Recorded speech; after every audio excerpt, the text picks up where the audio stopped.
Hello my crafty peeps, it's Cheyenne from PIXIECrafter.com. Welcome to my channel.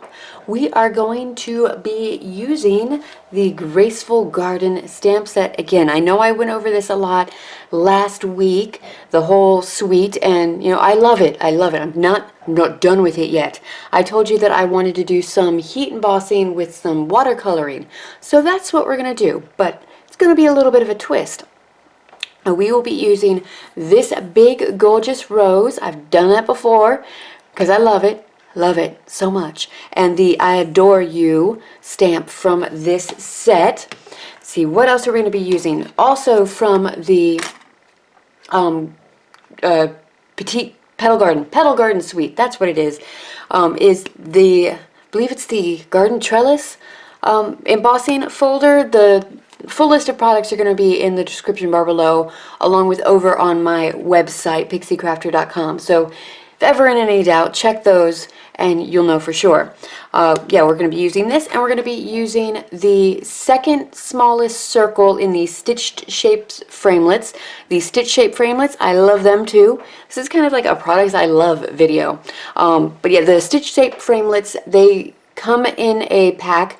You're going to get ovals, squares, and circles, and I believe there's about 5, maybe 6 of each shapes, and they layer, they graduate in size. They're fantastic to have if you have a big shot and you don't have the stitch shape framelets. It's really good idea to do that. Alright, because we're using embossing folders and dies, we're going to need our big shot and the platforms that come with it. So your, what is this, the basic platform, the big shot platform, the thin die adapter, and 2 cutting plates. I mentioned that we're going to do heat embossing, so of course we need our heat tool. If you don't have a heat tool, the Stampin' Up! One is fantastic. There are 2 settings. Not every heat tool has this, so one is great for quick drying some of your projects. So if you're doing a watercolor or some ink blending, if you're getting a little wet and messy, this is great for drying your stuff. And number 2 is what you use when you are trying to melt the embossing powder to actually emboss on. I've got our silver Stamp Emboss powder, Versamark, and Embossing Buddy. Always use these. They all go together. And I've got the full set of the watercolor pencils. These are mostly the bright colors. In fact, I think they are the bright colors. Calypso Core. So it's a nice selection. It's a nice set to have. They are very good quality watercolor pencils. I am an artist. I have used a lot of different brands of watercolor pencils, and these work gorgeously. And I only like using the aqua brush if I'm on actual watercolor paper. We're going to be doing this on vellum, so I recommend using the blender brush. You can even use the Wink of Stella to blend these out as well. So that's another little tip if you want a little extra shimmer and bling to it. For our adhesive, we've got our fine tip glue pen and our snail adhesive, and there's probably going to be a dimensional in there. Let's go over our paper. I've got thick Whisper White. I usually only use the thick Whisper White or Very Vanilla for my card bases. I've cut this one 4 1/4 by 11 and scored at 5 1/2. Let's go ahead and get that creased. Please go ahead and score your thick cardstock first, otherwise your crease is going to go terribly awry. Now I've got a piece of Wisteria Wonder. This is cut at 4 by 5 1/4, and my vellum cardstock is at 5 by 3 3/4. If you have not used the Stampin' Up! Vellum, it's really nice. It's a cardstock. They call it vellum cardstock. So it's thicker. It's not delicate, but you can still get a lot of the vellum effects. You can run this through with an embossing folder or a die and all that, and you don't have to worry about it. It's beautiful, gorgeous stuff. So let's start off by stamping. We're going to do our heat embossing. So of course we've got our piece of vellum. Get that Embossing Buddy all over it. Get our Versamark ready and our embossing powder ready. And I've got a piece of scrap paper here with a crease in it. I'm just going to go ahead and use that just in case any of the vellum and stuff falls off. Oh, we're also going to need an extra piece of Whisper White. It just has to be big enough for our little sentiment and our stitched circle. So it's just got to be able to cut that out. I'll grab that later. Let's get back to our embossing. So go ahead and ink up your gorgeous rose with your Versamark. Versamark is wonderful. Lots of different techniques that you can use with Versamark, not just for heat embossing, even though that is what I use it mostly for. Now I'm just going to place that nicely, kind of in the center, but it is kind of a diagonal layout sort of for the stamp. You can't do like necessarily a straight up and down. Yeah, and I kind of feel like flowers, they're more organic and everything. And this is a bigger stamp, so I'm wanting to make sure I'm getting some nice, good pressure all over. And because I'm stamping with Versamark, I'm not really all that worried if I rock and I get the edges, because I can just wipe that off. If I was stamping with an ink, I'd be a little bit more concerned about that, because once the ink's on there, the ink is kind of on there. So now, I mean, even that, like, can you see? It's kind of like a frosted glass effect, and if you just left it like that, it would be fine. So imagine a vellum background full of like these little leaves, or that flower, or even the background. Just a nice subtle little detail that is so quick and easy. Alright, so you're going to be able to see that I did rock the stamp a little bit, and I did get some embossing powder where I don't want it to be. But the glorious thing about that, until it's heat set, it's still just a powder laying on a piece of paper. So I can take and clean it up with a paintbrush and just brush it away. There we go. If only it was that easy to erase all mistakes in life. But alas, life is not perfect and we must learn from it. Okay, so that's that, and now we're going to go ahead and heat it up. Heat up your heat tool for about 40 seconds before you bring it to your project, especially since we're working with vellum. We don't want it to warp and wiggle too much, so the hotter you get your heat tool before bringing it over to your paper, whatever you're heat embossing, the better it's going to be, because the quicker it's going to heat emboss and the less actual time you're holding heat to your piece.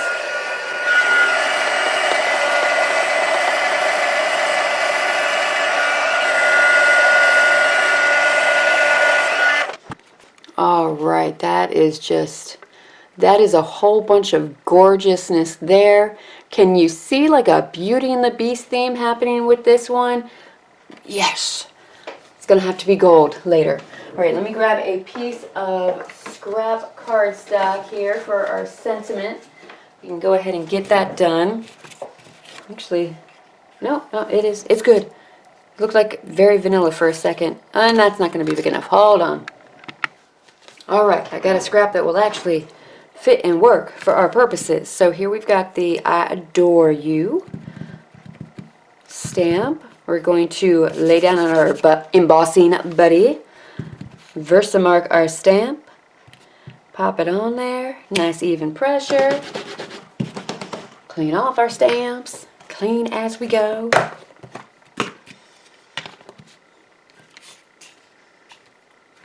Get our embossing powder on there. And then just heat it up, get it all melted, and then that piece will be ready to go.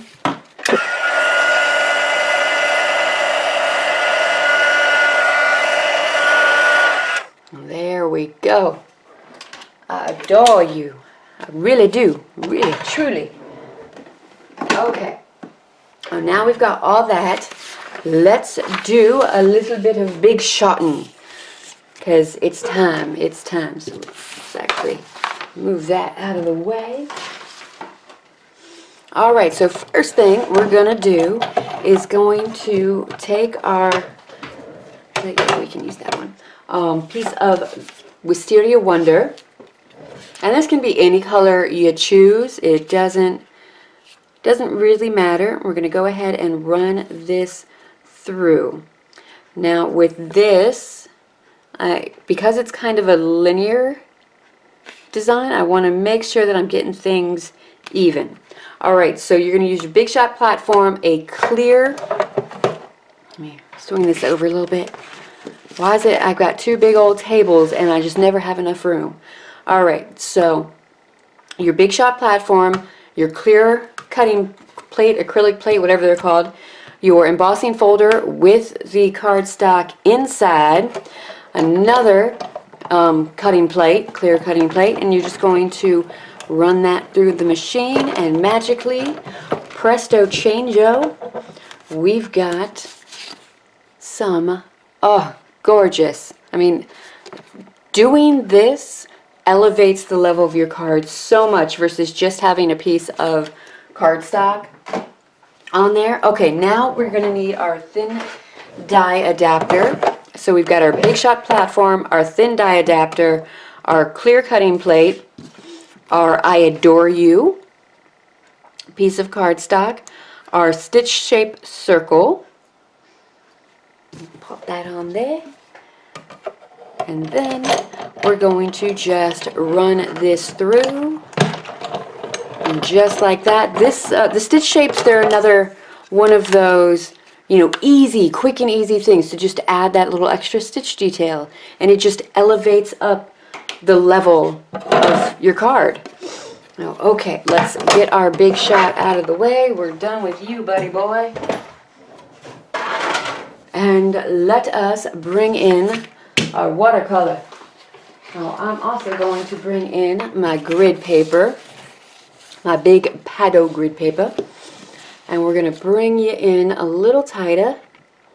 Come closer, closer. Okay, so that looks good. Now, what you're going to do with your colored pencils, you're just going to take and start coloring. Lay down, color, and then we come back and we kind of melt it all together.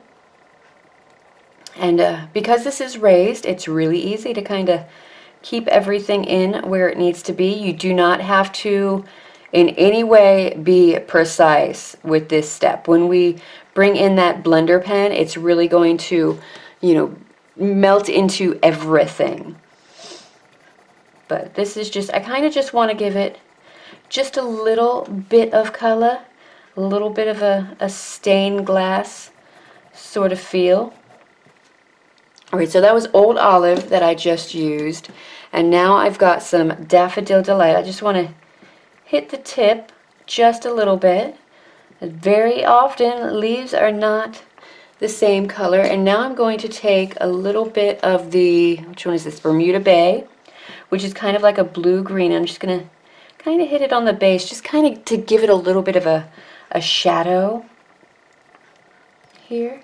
Give it some depth and dimension. I'm going to hit it right up there too. I'm also going to add some Early Espresso to the stem here.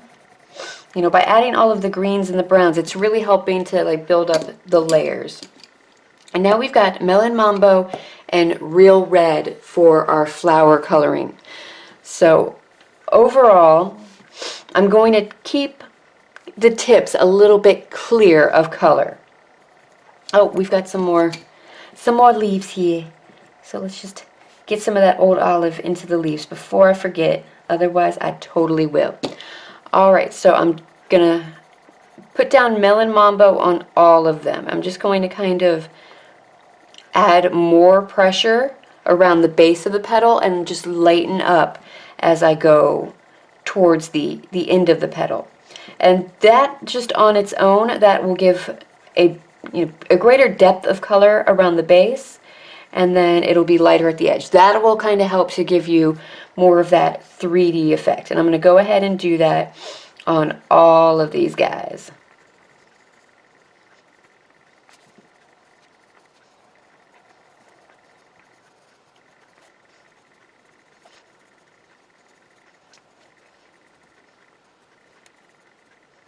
Alright, so now that I've got all the pink down, I'm going to take the Real Red and I'm just going to add just a little bit more just right at the base of all of these.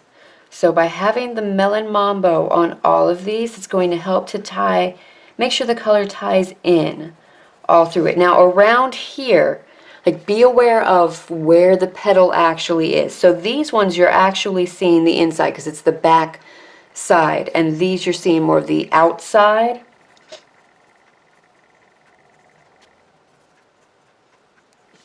Right, now that we've got that down, I'm actually going to take some of the Whisper White. I'm going to add it to some of these ends here, just because I want to make sure that they stay a little bit lighter. So anywhere that I want just a little bit of a highlight to happen, I'm going to go ahead and pop this on. I'm not going to do it on every petal, just where I think it would be most effective. Okay, so now that we've got all that, now time for the magic. I mean, well, actually kind of like, just like that, it's not too bad. And you could also have colored the back side of this and melted it all, well, and then blended it all together, and that would have given a nice effect as well. It dilutes the color a little bit, makes it a little bit more like stained glass. So now I'm just going to use my blender pen, and this is easy, so easy. You're just going to run your blender pen over it. Now in between colors, because it does pick up the color, you're going to want to go ahead and clean it off, so you just get a nice even blend of everything.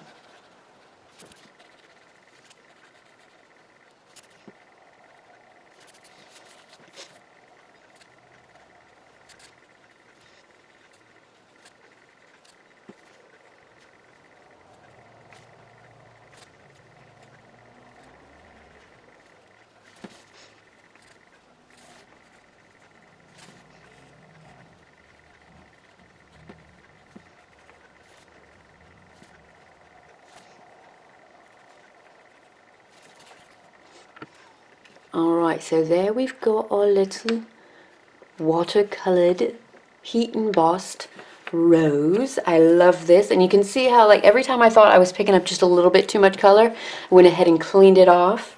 So that helps with your gradation. But you can see, like, depending on what you are putting it against, it's going to have a different color read. So lovely, lovely. Alright, so next step I want to do is I think I actually want to cut this out.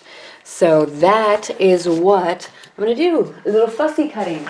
Because everybody loves fussy cutting, right? Right.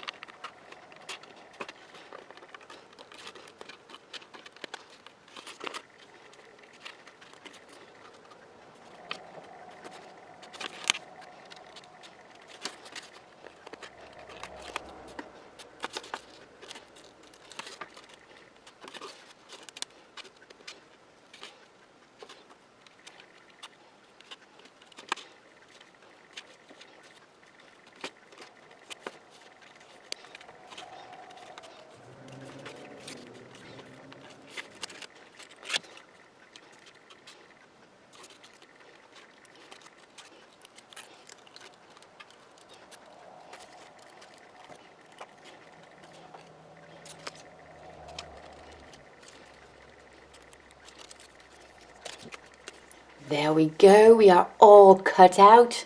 Fantastic, phenomenal, wonderbar. Alright, time to start putting our card together forever. Alright, so super easy here. I actually think we're going to need a little bit of something. Alright, so let's grab our, this is the Classic Weave Ribbon in Whisper White. It's 3/8 inch. You can find this in the annual catalog with the Coffee Break Suite. Yes, Coffee Break Suite. Wow, I'm still close. Let's zoom out a little bit. All right. Oh yeah, we're definitely gonna pop this on, but I also think that we are going to add a stitched shape oval, because it looks like that little rose is kind of disappearing, and we put an awful lot of work into the watercoloring and the embossing to have it just kind of fade in to the background. So let's get a piece of Whisper White and get us an oval cut out. Alright, so I went ahead and cut the largest stitch shape oval, and this is just going to kind of give a nice little extra backing over it so we're not losing our rose, which is awesome. Alright, now we're going to take our fine tip glue pen. Now, adhering vellum is kind of tricky because you can see through it. So a lot of times you can see the adhesive unless you have your entire back covered with vellum, so make it into a sticker, which we're not going to do with this. I'm just going to, where we have our embossing, I'm going to run our glue around that way. This is where the fine tip glue pen comes in handy. So just all of those bigger areas, that's what we're going to do.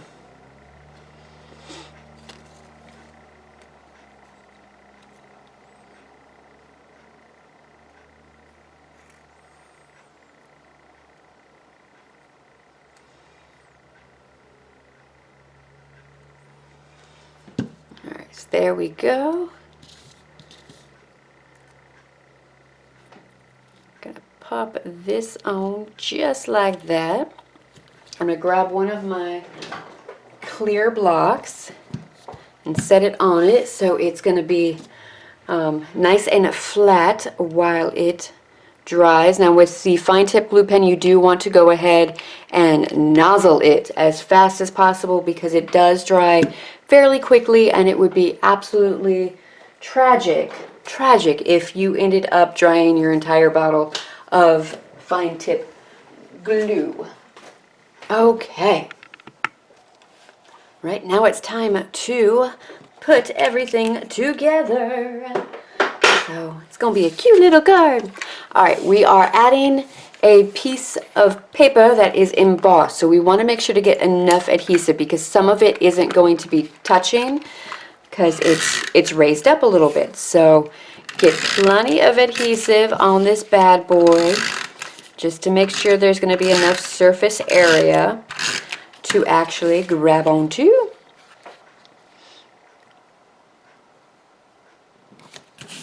There we go. Now this, do I want to? Playing around with placement.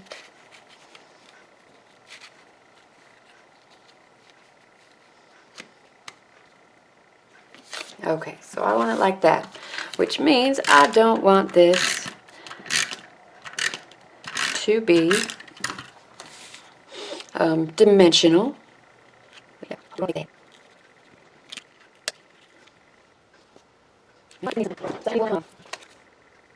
There we go.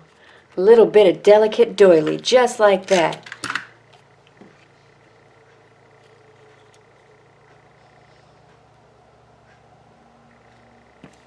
There we go. This is going to be popped up on a couple dimensionals.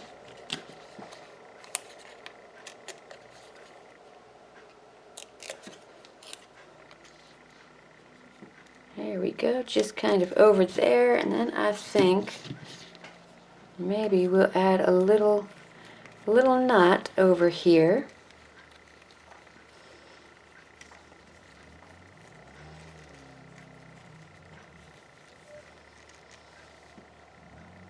Yes, I think that will be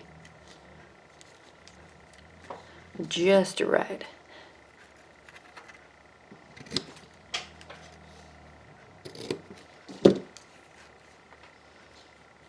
Actually, we're going to tuck you back behind there.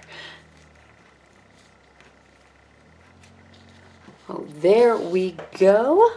Our finished card. Let me clean up the mess and then we'll bring you in closer.